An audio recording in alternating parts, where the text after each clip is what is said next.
নমস্কার। প্রতিদিনের মতো আমরা আবারও চলে এসেছি পজিটিভ বার্তার লাইভ অনুষ্ঠান নিয়ে আপনাদের সঙ্গে কিছু কথা বলবো ও আলোচনা করব বলে। তো চোখ রাখুন আমাদের পজিটিভ বার্তা লাইভ ফেসবুকে এবং ত্রিপুরা নলেজ সিটি পেজে। তো আপনাদের এই অনুষ্ঠানে অনেক অনেক স্বাগত। আমাদের অনুষ্ঠান আপনাদের কেমন লাগছে অবশ্যই জানাবেন। তো আমাদের মধ্যে এখন উপস্থিত আছেন আমাদের বিশেষ অতিথি, আমাদের ত্রিপুরা শান্তিনিকেতন মেডিকেল কলেজে ডক্টর বলরাম সূত্রধর স্যার। তো ওনার সাথে পরিচয় করে নেব। তো স্যার নমস্কার। নমস্কার ম্যাডাম, একটু পরিচয়টা জেনে নেব আপনার। অসংখ্য ধন্যবাদ আমাকে পজিটিভ বার্তায় আমন্ত্রণ জানানোর জন্য। আমি doctor Balaram Sutradhar, assistant professor, department of physiology, Tripura Santiniketan medical college. আমি অধ্যাপনার সাথে গবেষণার সাথেও ওতপ্রোতভাবে জড়িত আছি। আজ পজিটিভ বার্তায় কিছু বলবো বলে আপনাদের এখানে আসা। ধন্যবাদ স্যারকে। তো স্যারের কাছ থেকে এরপর জেনে নেব যে আমাদের এই পজিটিভ বার্তা এসে স্যারের কেমন লাগছে। অবশ্যই এটা আমার জন্য একটা সুন্দর সময়, যেখানে এসে মনে হচ্ছে না আমি দীর্ঘদিনের যেই অধ্যাপনার কাজ করে যাচ্ছি এবং গবেষণার কাজ করে যাচ্ছি, সেই পজিটিভ বার্তার মাধ্যমে হয়তো তার কিছু একটা দিক আমি সমাজের মধ্যে, সোসাইটির মধ্যে তার ছড়িয়ে দিতে পারবো, সেটা মনে হচ্ছে। ঠিক, একদম সত্য কথা। যেটা আমাদের উদ্দেশ্য, এই পজিটিভ বার্তার যে মূল লক্ষ্য সেটা হলো সমাজের মধ্যে পজিটিভ ভাইব বা ইতিবাচক ভাবনাকে ছড়িয়ে দেওয়া এবং আমাদের এখানে আসা যে গুণী মানুষরা আছেন ওনাদের মধ্য দিয়ে আমরা সমাজে এই ভাইবটা ছড়িয়ে দিতে চাই।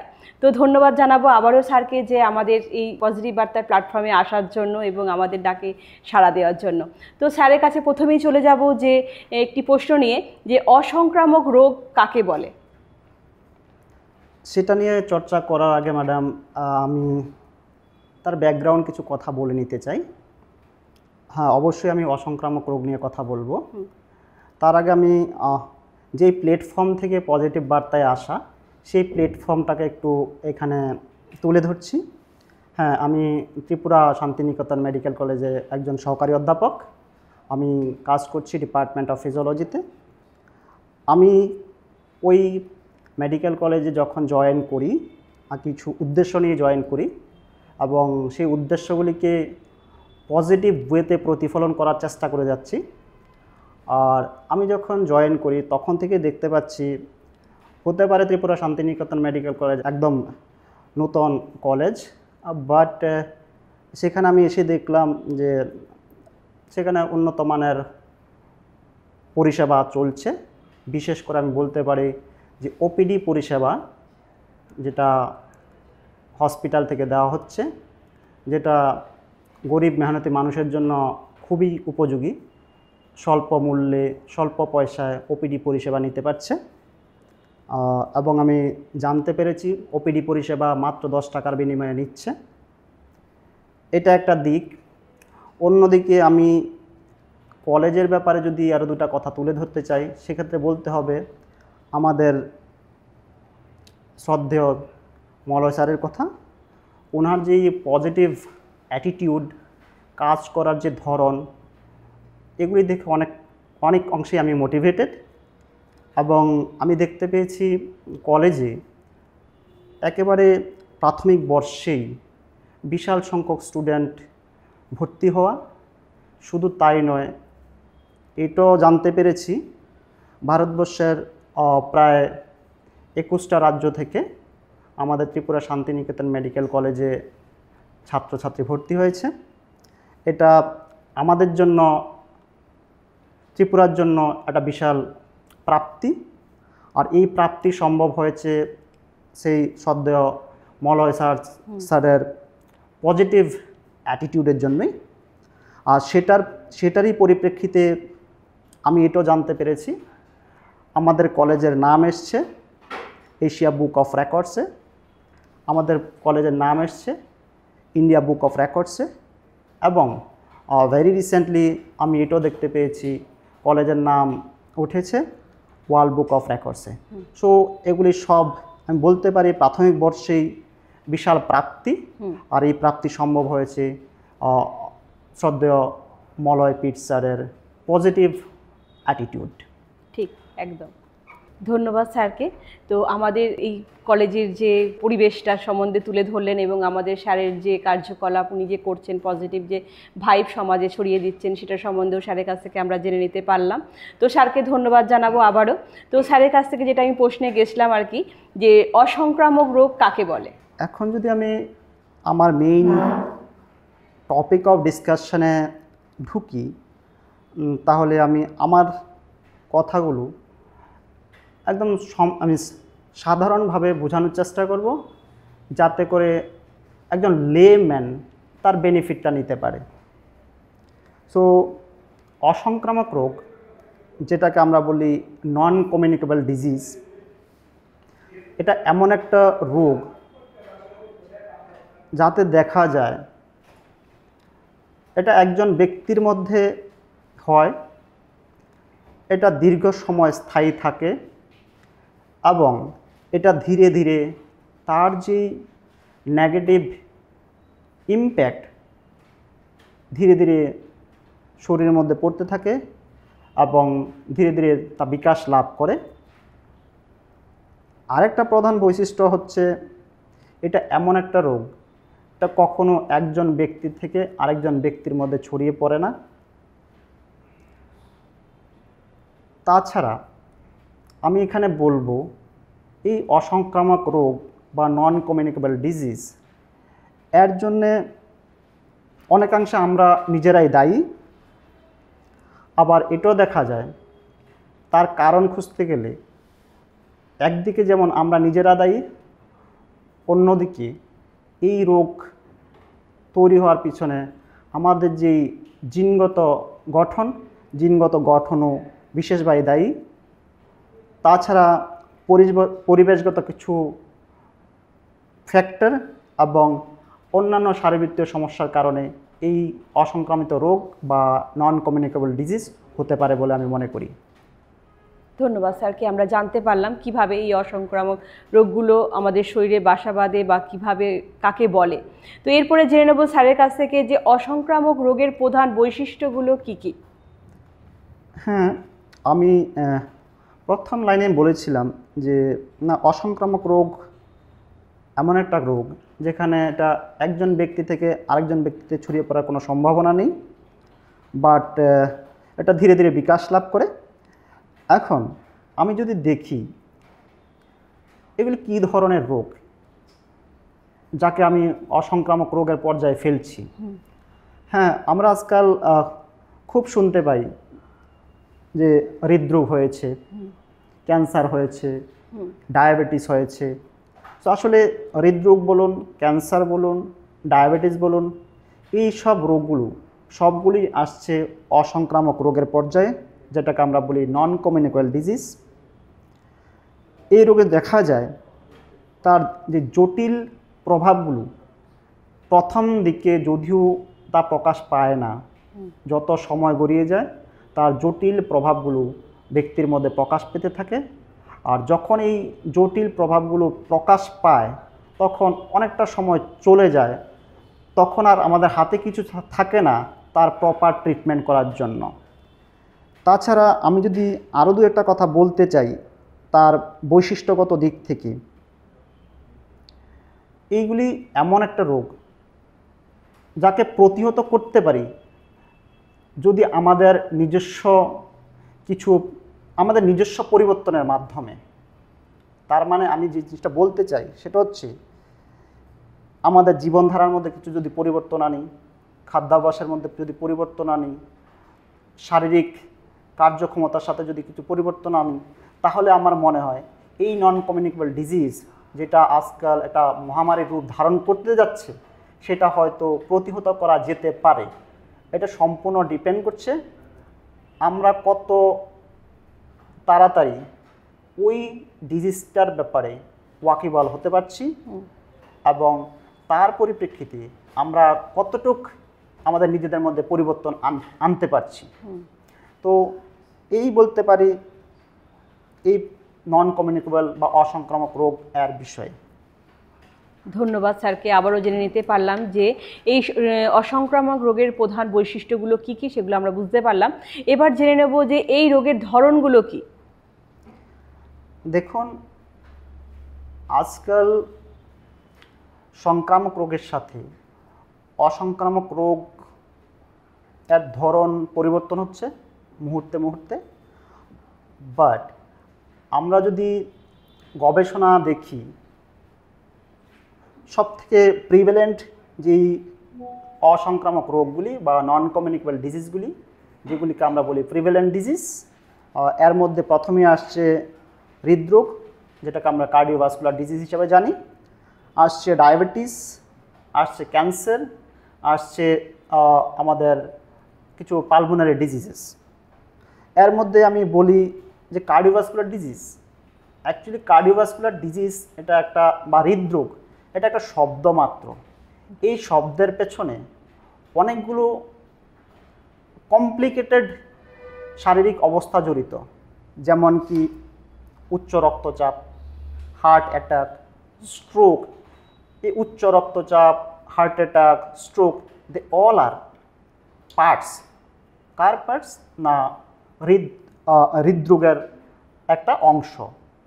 তাছাড়া আমি যদি ডায়াবেটিস বলি এবং ডায়াবেটিসের ধরন বলি, আজকাল দেখা যায় ডায়াবেটিস 1 এবং ডায়াবেটিস 2 এই দুটা কন্ডিশনই খুব প্রিভ্যালেন্ট, এবং এই দুটা কন্ডিশন এর পিছনে আমি দেখি একটা বিশেষ অবস্থা দায়ী।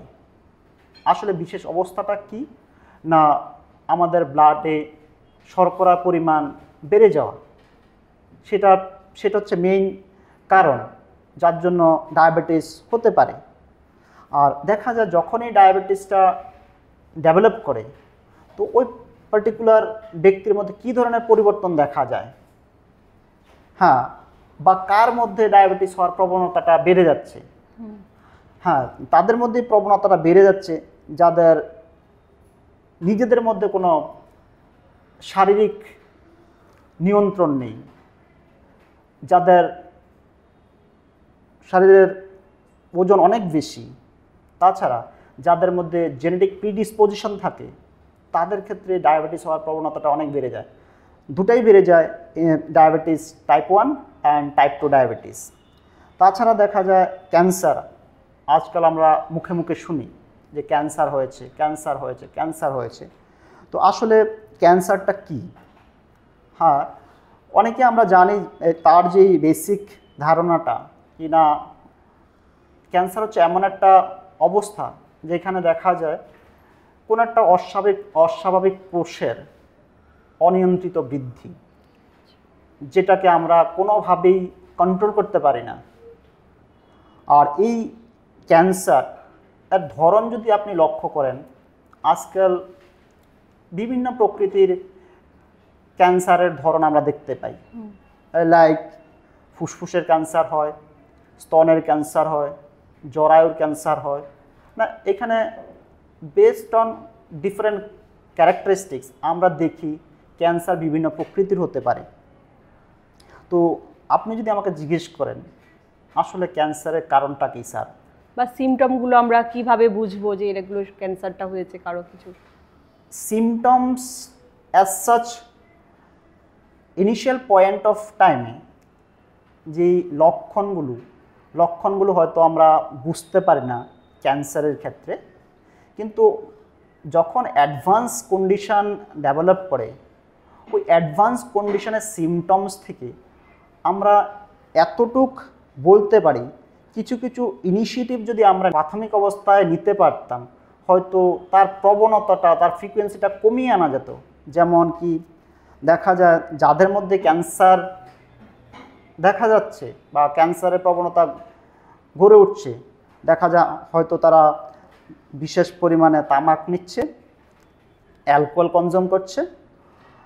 আবার অনেক ক্ষেত্রে দেখা যায় ক্যান্সার হওয়ার পিছনে বিভিন্ন ধরনের সংক্রামক রোগও দায়ী, বা বায়ু দূষণজনিত কারণেও ক্যান্সার হতে পারে। আরেকটা আমি বলতে পারি, আজকাল খুব বেশি পরিমাণেই সেটা দেখা যায়, সেটা হচ্ছে আপনার শ্বাসকষ্টজনিত রোগ, যেটাকে আমরা ক্রনিক রেসপিরেটরি ডিজিজ বলি। তো এই ক্রনিক রেসপিরেটরি ডিজিজের মধ্যে আপনি দেখবেন আজকাল অ্যাজমা খুব প্রিভ্যালেন্ট, দেন সিওপিডি, যেটাকে আমরা বলি ক্রনিক অবস্ট্রাকটিভ পালমোনারি ডিজিজ, খুব বেশি পরিমাণে দেখা যায়। তো তো এর পেছনে আসলে মেন কারণটা কি? দেখা যায় যদি কারণ খুঁজতে যাই, বায়ু দূষণ একটা প্রধান কারণ, ধূমপান প্রধান কারণ।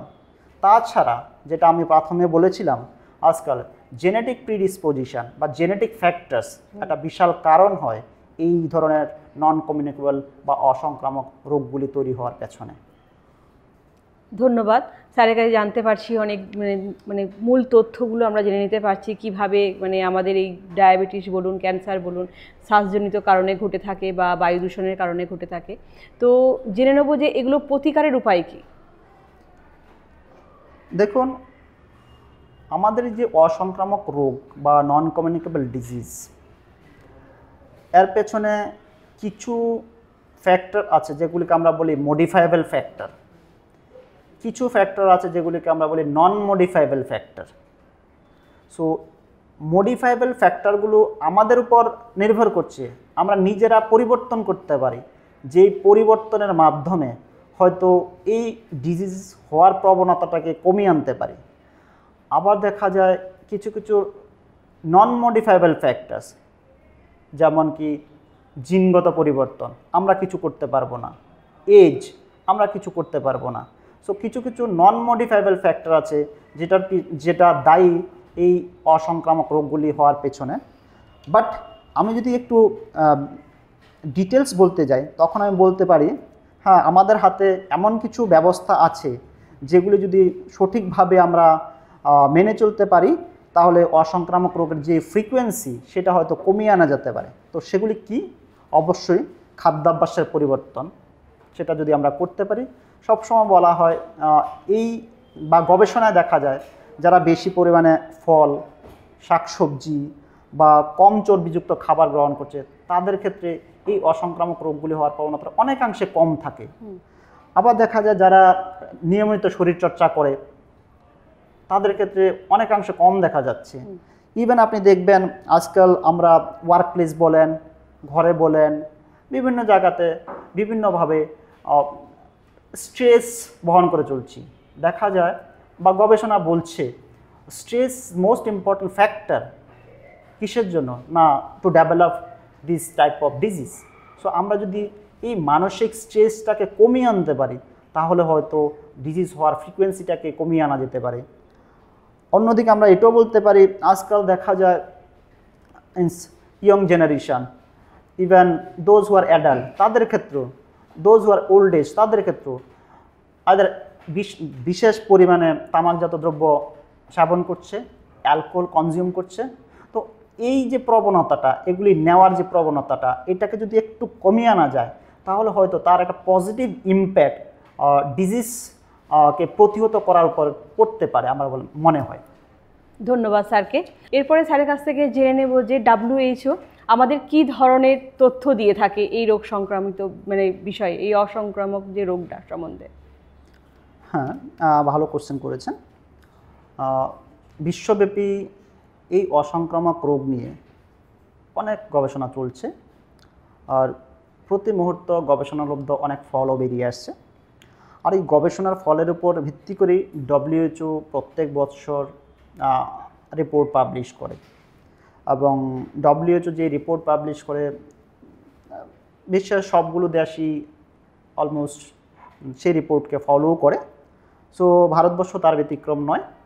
সো আমরা যদি দেখি very recently publish WHO report regarding non communicable disease or NCD, ওরা বলছে হৃদরোগ বলেন, ডায়াবেটিস বলেন এবং ক্যান্সার বলেন, সাথে শ্বাসযন্ত্রজনিত যে দীর্ঘস্থায়ী রোগ, এগুলি আমাদের দেশে যে টোটাল মৃত্যুর হার, তার মধ্যে প্রায় 66% মৃত্যু এর জন্য দায়ী। এটা WHO রিপোর্ট থেকে পাওয়া গেছে। তাছাড়া আমি যদি আরেকটু পরিসংখ্যান ঘাঁটি, পরিসংখ্যানে বলছে, সেটা বেশি দিন পুরনো পরিসংখ্যান নয়, 2019 সালের পরিসংখ্যান। সেখানে দেখা যায় ভারতবর্ষে যেই NCD জনিত যেই মৃত্যু, তার মধ্যে দেখা যায় 22% মৃত্যু হচ্ছে 70 বছরের নিচে যারা আছে তাদের মধ্যে, যেটাকে আমরা বলি অকাল মৃত্যু। আরেকটা পরিসংখ্যানে উঠে এসছে যে ভারতবর্ষে যে হৃদরোগজনিত মৃত্যু, তার মধ্যে দেখা যায় প্রায় টোটাল মৃত্যুর প্রায় 28% মৃত্যু হৃদরোগজনিত। অ্যান্ড ইভেন আজকাল মুখে মুখে আমরা যেটা শুনি ডায়াবেটিস, ভারতে বর্তমান সময়ে দাঁড়িয়ে প্রায় 101 মিলিয়ন মানুষ ডায়াবেটিসে আক্রান্ত এবং ইট ইজ অ্যারাউন্ড 136 মিলিয়ন মানুষ প্রি ডায়াবেটিসকে বহন করে চলছে।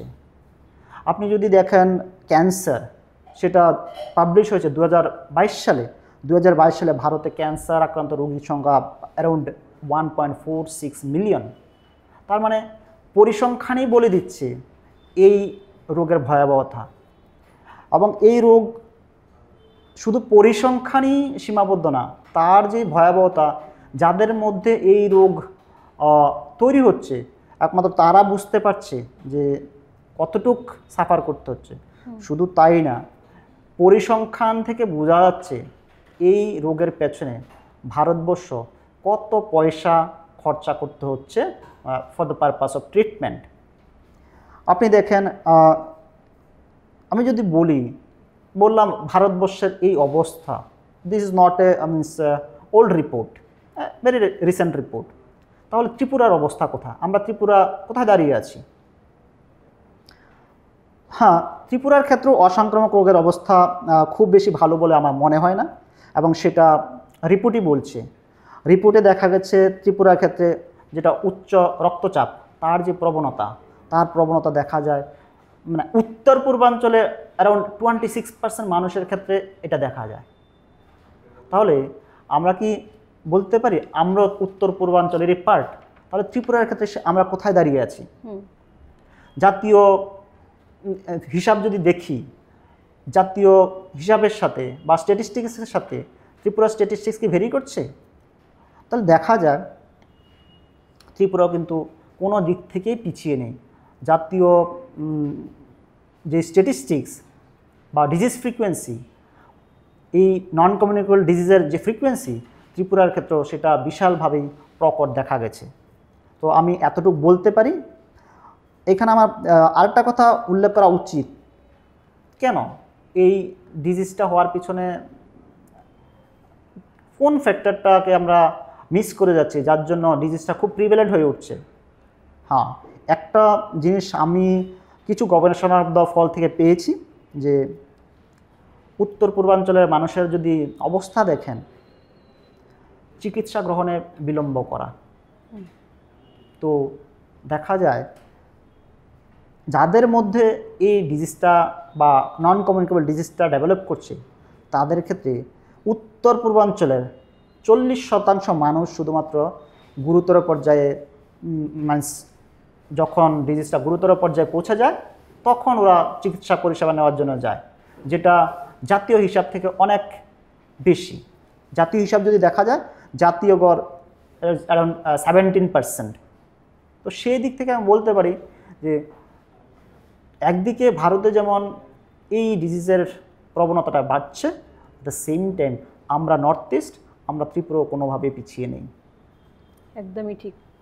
তো স্যারের কাছ থেকে জেনে নেব আবারও আরেকটু এই বিষয়ে প্রশ্ন, যে WHO এর সর্বশেষ NCD রিপোর্ট অনুযায়ী ভারতের অবস্থা বর্তমানে কি? আমি সেটাতে যাওয়ার আগে আমি আরেকটা পরিসংখ্যান আপনাদের কাছে তুলে ধরতে চাইছি, এবং সেটা সম্পূর্ণ ত্রিপুরার পরিসংখ্যান। And this report is published very recently. ত্রিপুরার প্রায় 10% জনসংখ্যা ডায়াবেটিসে আক্রান্ত, যা নাকি উত্তর পূর্ব ভারতে সিকিমের পরে দ্বিতীয় স্থানে ত্রিপুরা আছে। তার মানে ভয়াবহতা কীরকম বুঝতে পারছেন। অ্যান্ড ইভেন আমরা দেখি ত্রিপুরার ক্ষেত্রে একমাত্র রেফারেল হসপিটাল এখন পর্যন্ত আমরা Agartala government medical college and হসপিটালকে জানি। তো Agartala government medical college and হসপিটালের একটা রিপোর্ট আমি দেখতে পেয়েছিলাম। এখানে যত সংখ্যক রুগী হসপিটালে আসেন, তাদের মধ্যে প্রায় 57% হয়তো হাইপারটেনশন ডায়াবেটিস এবং ক্যান্সারের মতো অসংক্রামক রোগ নিয়ে বেঁচে আছেন। সো এই দিক থেকে বিচার করলে আমরা কোনোভাবেই ভালো পজিশানে নেই। এখন বিশ্ব স্বাস্থ্য সংস্থা বা WHO ওদের যে ইনিশিয়েটিভ, তাদের ইনিশিয়েটিভে দেখা যায় তাদের একটা লক্ষ্যমাত্রা ছিল, সেই লক্ষ্যমাত্রাকে বলা হয় 25/25। সো এই লক্ষ্যমাত্রা কী ছিল আসলে? ওদের লক্ষ্যমাত্রা ছিল বাই দ্য ইয়ার অফ 2025 এই রোগের যে প্রবণতা এটা 25% এর নিচে কমিয়ে আনবে।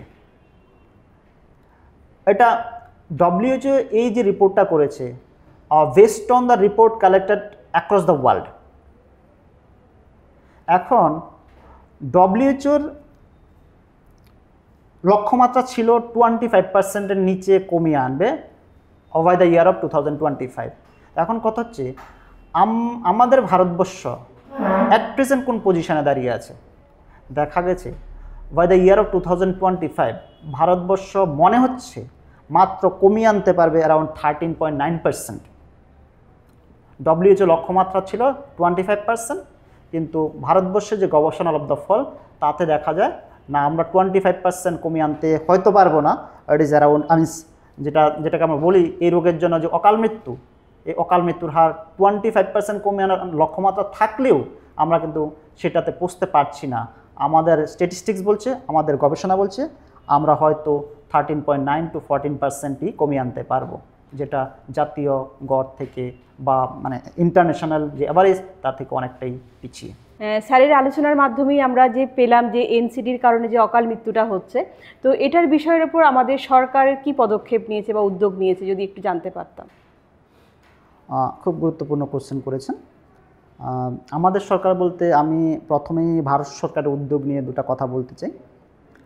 হ্যাঁ, এই নন কমিউনিকেবল ডিজিজ প্রিভেনশনের জন্য ভারত সরকার যেই পদক্ষেপ নিয়েছে সেখানে একটা প্রধান পদক্ষেপ চালু আছে, সেটাকে বলছে NP-NCD। সো আসলে NP-NCD কী? NP-NCD হচ্ছে national programme for prevention and control of non communicable disease. So এই প্রকল্পের মূল উদ্দেশ্য কী? এই প্রকল্পের মূল উদ্দেশ্য হচ্ছে কিভাবে সমগ্র ভারতবর্ষব্যাপী NCDর ফ্রিকোয়েন্সিকে কমিয়ে আনা যায়। তাহলে কমিয়ে আনতে গেলে যে যে জিনিসগুলি করতে হবে তার সব কিছুই এই প্রকল্পের মধ্যে অন্তর্ভুক্ত করা হয়েছে। তার মধ্যে প্রধান হচ্ছে ডিজিজ স্ক্রিনিং, বেশি বেশি পরিমাণে স্বাস্থ্যকেন্দ্র স্থাপন করা এবং বিশেষ প্রশিক্ষণ। তো আমি যদি স্ক্রিনিংয়ের প্রশ্নে আসি, স্ক্রিনিং কখন করানো দরকার? আমরা দেখতে পেয়েছি বেশিরভাগ ক্ষেত্রেই ডিজিজ আর সিমটমসগুলো তখনই প্রিভ্যালেন্ট হয় যখন ডিজিজটা অ্যাডভান্স স্টেজে চলে যায়। তাহলে ডিজিজের প্রবণতাকে যদি কমিয়ে আনতে হয় অবশ্যই যত তাড়াতাড়ি স্ক্রিনিং করা যায় তবেই ডিজিজ ফ্রিকোয়েন্সি ডিজিজ আইডেন্টিফাই বা ডায়াগনোসিস হবে এবং তা প্রতিকারের ব্যবস্থা হতে পারে। তো সেটাকে লক্ষ্য রেখে, সে কথা মাথায় রেখে ভারত সরকার কী করলো, যাদের বয়স 30 বছর বা তার বেশি তাদের জন্য রুটিন কিছু চেক আপের ব্যবস্থা করলো। কী ধরনের রুটিন চেক আপ? না, ডায়াবেটিস, উচ্চ রক্তচাপ এবং বিভিন্ন ধরনের ক্যান্সার স্ক্রিনিংয়ের ব্যবস্থা করা হয়েছে। তাছাড়া ভারত সরকারের আরেকটা প্রধান পদক্ষেপ হচ্ছে স্বাস্থ্যকেন্দ্র স্থাপন করা। আপনি যদি লক্ষ্য করেন ভারতবর্ষে বর্তমান সময়ে দাঁড়িয়ে ইট ইজ অ্যারাউন্ড 1.73 লাখ এর বেশি আয়ুষ্মান আরোগ্য মন্দির স্থাপন করা হয়েছে। সো এটা ভারত সরকারের একটা বিশেষ উদ্যোগ হতে পারে। এই উদ্যোগ যদি আমরা সমগ্র ভারতবর্ষব্যাপী ঠিকভাবে ইমপ্লিমেন্ট করতে পারি তাহলে হয়তো ডিজিজের প্রবণতাটা অনেকটা কমে আসবে।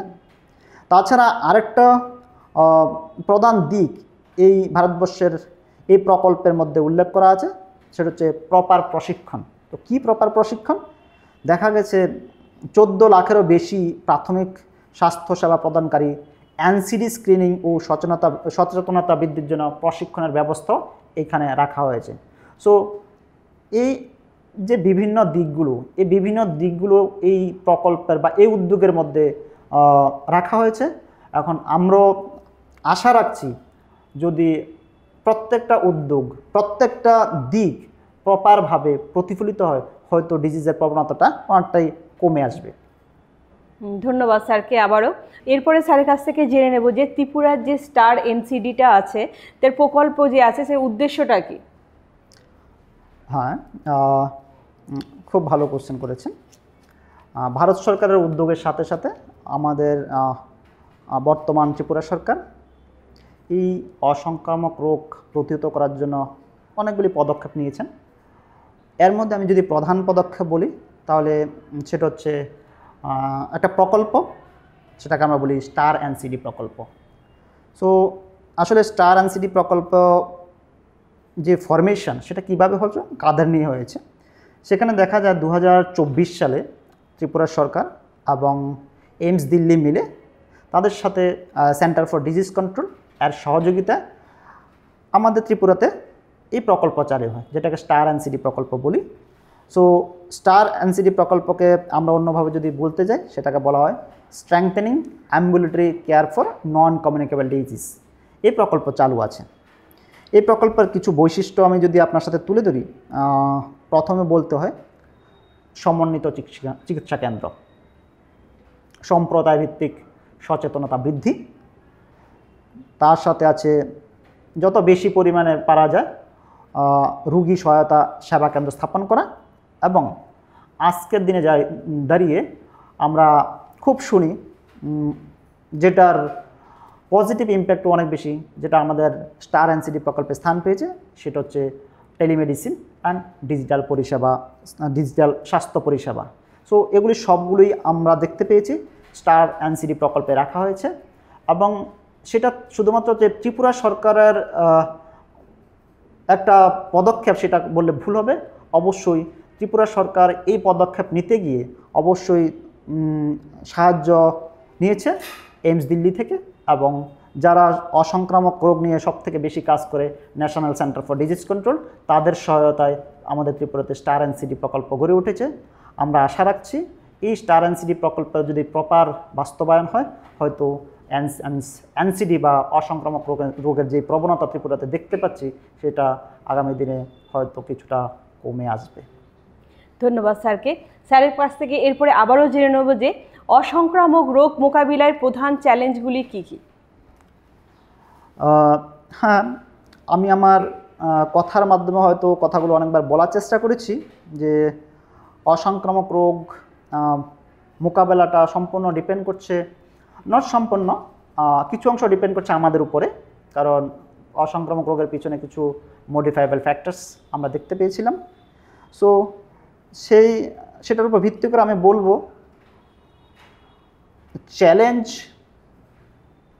চ্যালেঞ্জ তো কিছু থাকেই। সো প্রধান চ্যালেঞ্জগুলো আমি বলি, ঝুঁকিপূর্ণ আচরণ বলতেই পারি। সবথেকে আরেকটা প্রধান দিক যে অর্থনৈতিক যে বোঝা, সেই বোঝাটাও এই ডিজিজ ডেভেলপমেন্টের পেছনে একটা প্রধান কারণ বলে আমরা মনে করি।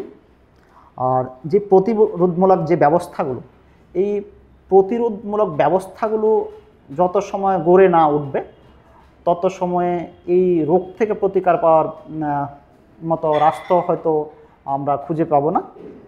তো এগুলো প্রধান চ্যালেঞ্জ হয়ে দাঁড়াচ্ছে আমাদের কাছে।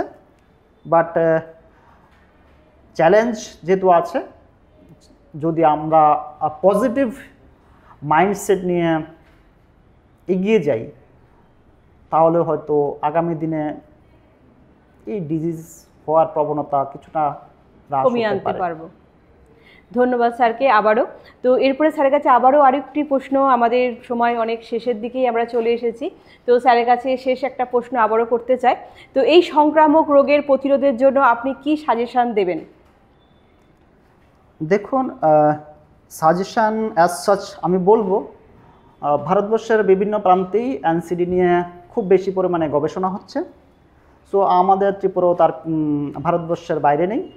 সো আমি যতটুকু জানতে পারি, ত্রিপুরার ক্ষেত্রেও অনেক গবেষকই আছেন বিভিন্ন ধরনের বিষয়ের উপর গবেষণা করছে, তার মধ্যে নন কমিউনিকেবল ডিজিজ নিয়েও অনেকেই গবেষণা করছে। সো বেশি পরিমাণে গবেষণা করা এবং গবেষণালব্ধ ফলের উপর ভিত্তি করে ত্রিপুরা সরকার এমন কিছু সিদ্ধান্ত যদি নেয় যেটা ডিজিজ ফ্রিকোয়েন্সি কমিয়ে আনার ক্ষেত্রে কাজে লাগতে পারে। সো মুদ্রা কথা বেশি পরিমাণে গবেষণা করা এবং উন্নত চিকিৎসা প্রযুক্তি এর ব্যবস্থা করা এবং প্রপার সচেতনতার ব্যবস্থা করা, তাহলে হয়তো এই ডিজিজ হয়তো কমিয়ে আনা যেতে পারে। ধন্যবাদ স্যারকে আবারও। তো স্যারকে আবারও ধন্যবাদ জানাবো যে আমাদের পজিটিভ বার্তার পর্দায় আসার জন্য, ওনার মূল্যবান সময় আমাদেরকে দেওয়ার জন্য, এবং আশা করব আগামী দিনেও স্যার আমাদেরকে আবারও সময় দেবেন আমাদের এরকম মূল্যবান তথ্য দেওয়ার জন্য। তো স্যারকে বলবো স্যার ভালো থাকবেন, সুস্থ থাকবেন, আপনারাও ভালো থাকবেন, সুস্থ থাকবেন। এবং আমাদের অনুষ্ঠানের আমরা একেবারে শেষ পর্যায়ে চলে এসেছি। আজকের মতো অনুষ্ঠান এই পর্যন্ত। পরবর্তী অনুষ্ঠান দেখার জন্য চোখ রাখুন আমাদের পজিটিভ বার্তার ফেসবুক লাইভ এবং ত্রিপুরা নলেজ সিটির পেজে। আজকের মতো এই পর্যন্ত। নমস্কার। ধন্যবাদ।